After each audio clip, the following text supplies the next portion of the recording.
yesterday. There was a terror attack, shootings with AK-47, 3 days in a row. Like every day you have a shooting. So we are having this conversation, and suddenly one of the journalists saying, "That was migrants." I said, "Why are you whispering?" And I was like, "Migrants use AK-47 to attack." You see how the mindset is changed, how people are afraid to name and call the facts. I don't care. So when you ask me how do they react, they are still, I think, in a state of mind when they are afraid to say as it is. God gave us the gift of speech, of communication. We need to be able to talk out loud and not be shy about it. Let's just watch this interview from the Rubin Report.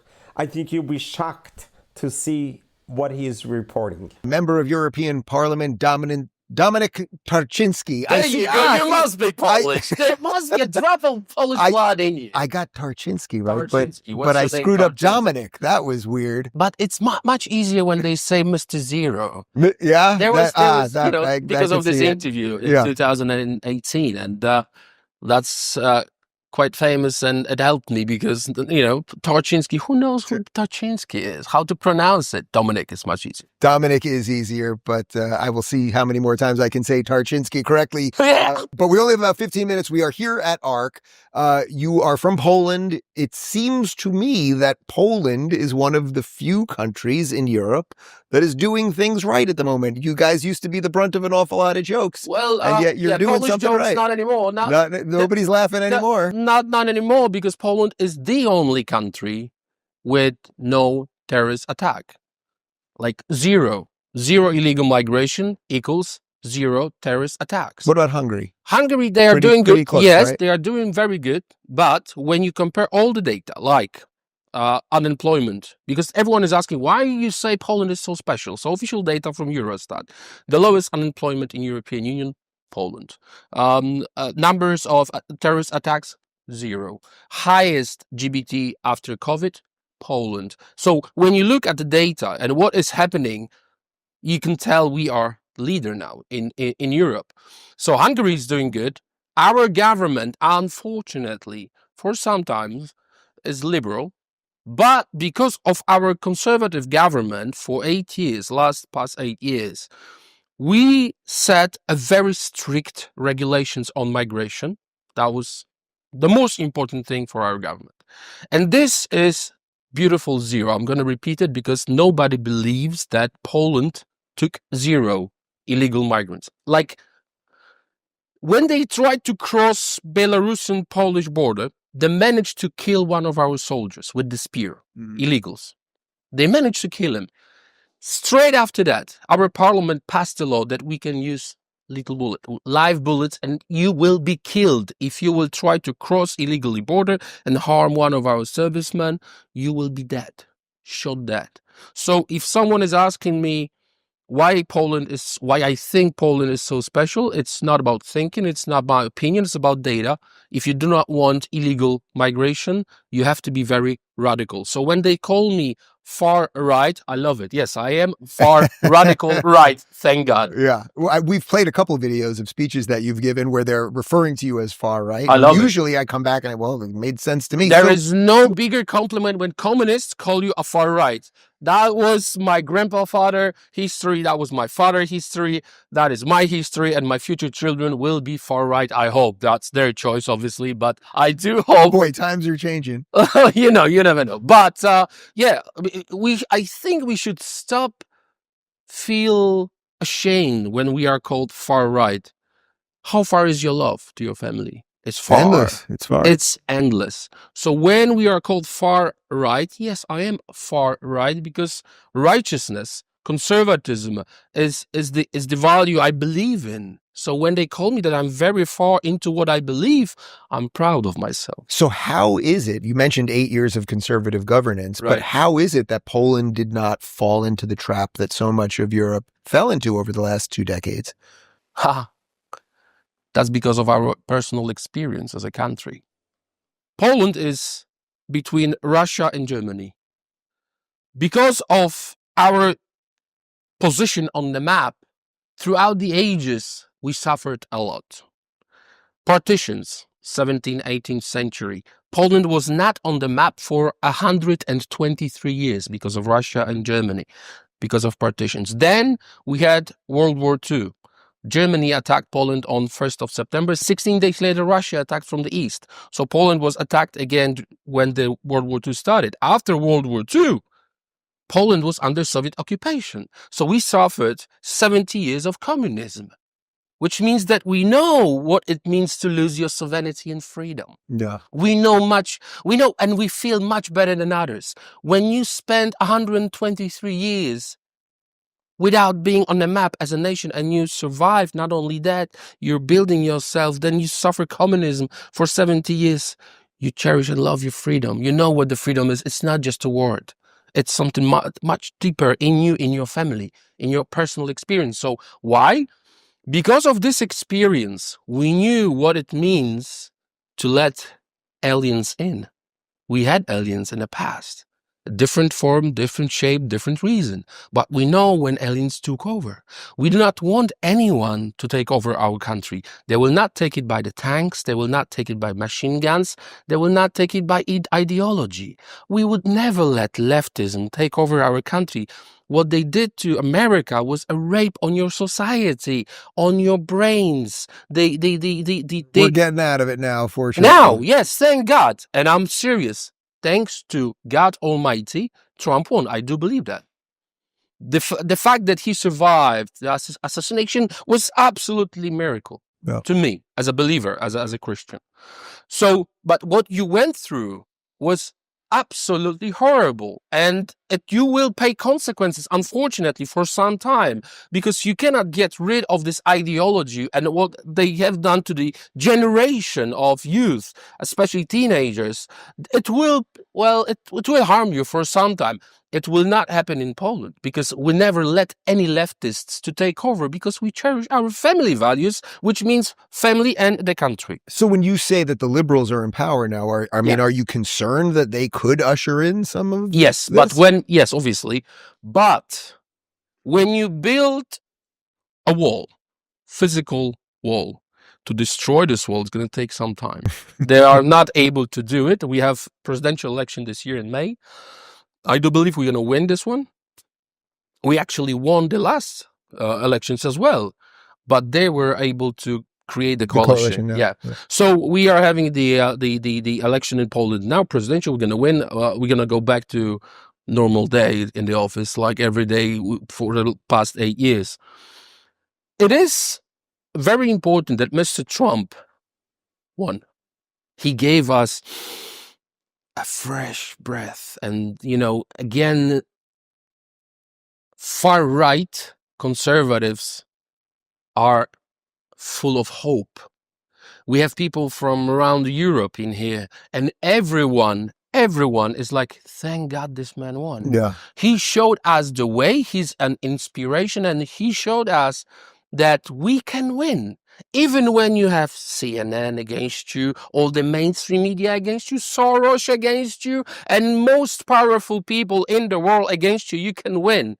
Soros is very much present in Europe. He is trying to, manipulate us. We are not stupid. We can see things and we are ready to fight. This is not a joke. We're not gonna, you're not gonna let anyone take Poland or Christian Europe, because this is Christian continent. And, all these games with society will not take part, it will not happen in Poland. So when you talk to your Western European counterparts who have allowed so much of this immigration disaster, and now they're dealing with crime and just the cultural rot and all of the stuff that so many people are talking about in this very city right now, what do they say? Do they say, boy, we really dropped the ball on this? What can we learn from you? Or are their heads still in the sand? I'll give you an example of state of mind people in Europe. We are having a lunch now, like 20 minutes ago. It's 8 of us and some journalists, conservative. Even them. We're having this conversation about what happened in Brussels yesterday. Yesterday, there was a terror attack, shootings with AK-47, 3 days in a row. Like every day you have a shooting. So we are having this conversation, and suddenly one of the journalists saying, that was migrants. I said, why are you whispering? And I was like, migrants use AK-47 to attack. You see how the mindset is changed, how people are afraid to name and call the facts. I don't care. So when you ask me how do they react, they are still, I think, in a state of mind when they are afraid to say as it is. And the fact and the numbers from Eurostat, from Interior Ministry in Poland or in other country, we know that many crimes are committed by illegal migrants. That is a fact. And they are calling me racists because I said as it is. Most of them coming from Muslim countries. That is a data. It's a fact. They called me Islamophobe. I don't have a phobia. I'm not afraid of them. Right. A phobia is also an irrational. So yeah, so we have to, first of all, if you want to win a lottery, you have to buy a ticket. To understand the problem, you have to call it out. If it's only in your brain and you're thinking it and you're not taking action, you will not succeed. So what I think is we should call as it is, show the data, compare it with Poland, and say why Poland zero terrorist attack. There is no terrorist attacks. It's only one country in Europe without this red dot. Because there was zero illegal migration. It's simple as that. It's very simple. What should people know about Poland that they don't know? I think most of what we think of that part of the world now gets attributed to Hungary maybe because Orban seems sort of larger than life or something like that. So from an American perspective, we don't talk about Poland that often, except that as I said, we've played a couple of your speeches and we see some sanity. But what should we know about Poland that we don't think about? Let's have a look on historical perspective. Poland is a 1,000 years history country. 1,000 years. We accept Christianity in 966. Throughout the ages, Poland suffered a lot, as I told you. But after World War II, communism generated the image of Poland of poor, gray, communist country. Right. Now economy is booming. People are moving from different countries in the world to Poland to invest. So the most important from your perspective, Americans' perspective, is that Poland is the most important, in my opinion, partner for America, ally. That's why Mr. Trump decided to move troops from Germany to Poland. There was a reason. That is why we decided to build Fort Trump, the place where army will operate. So Poland is very important, not only because we are a neighboring country with Russia, Ukraine, Belarus, Germany, but also because of our roots, because what we achieved throughout the ages. And very important thing is that communism was destroyed, I must call it destroyed, by Reagan and John Paul II. Mm-hmm. This is what we know, this is what we experience, this is why we love America, this is why we are so grateful, this is why I spent so much time in America campaigning for Mr. Trump, because that was a hope, a real hope, not a poster. He was a hope for the common sense, because he used this term very often, not Republican, common sense party. Mm-hmm. It's just a common sense. Like this insane wokeness around America and the world destroyed families, destroyed our nation, whole generation. We're going to restore it. From a guy that the New York Times once called alt-right, I will shake a far right hand. This is a symbol of America and Poland. Thank you so much. The gift of speech that God has given us is to be able to utilize it, the ability to communicate for others. There is an old saying that if you don't protest, then you are complicit. What he's talking about, an event that happened in Brussels, and there is the right, there's the left, there's the center, there's conservative, there's liberal, but then there's the truth. We need to be able to have the ability to be truth seekers, because the truth always stands forever. In Judaism, there is a concept called numerology. Numerology means that the Hebrew alphabet represents not only letters that form words that have meaning, but each letter represents a number. So follow me with this and you'll be quite fascinated. In Hebrew, the very first letter of the alphabet represents number 1. The middle letter of the alphabet is 40, which is the first letter is number 4. The last letter of the Hebrew alphabet represents 400, which represents the first letter of 400 is the first number is 4. So you have the first, middle, and last. The first one is 1, the middle 4 from 40, and the last is 4 from 400. 441 adds up to number 9. What is special about number 9? Number 9 is eternal. It goes forever. 9 plus 9 is 18, which is 1 and 8, which adds up to 9. 3 times 9, 27. 2 and 7 adds 9. Then go to 36. 3 and 6 is 9. 54. 5 and 4 is 9. 72. 7 and 2 is 9.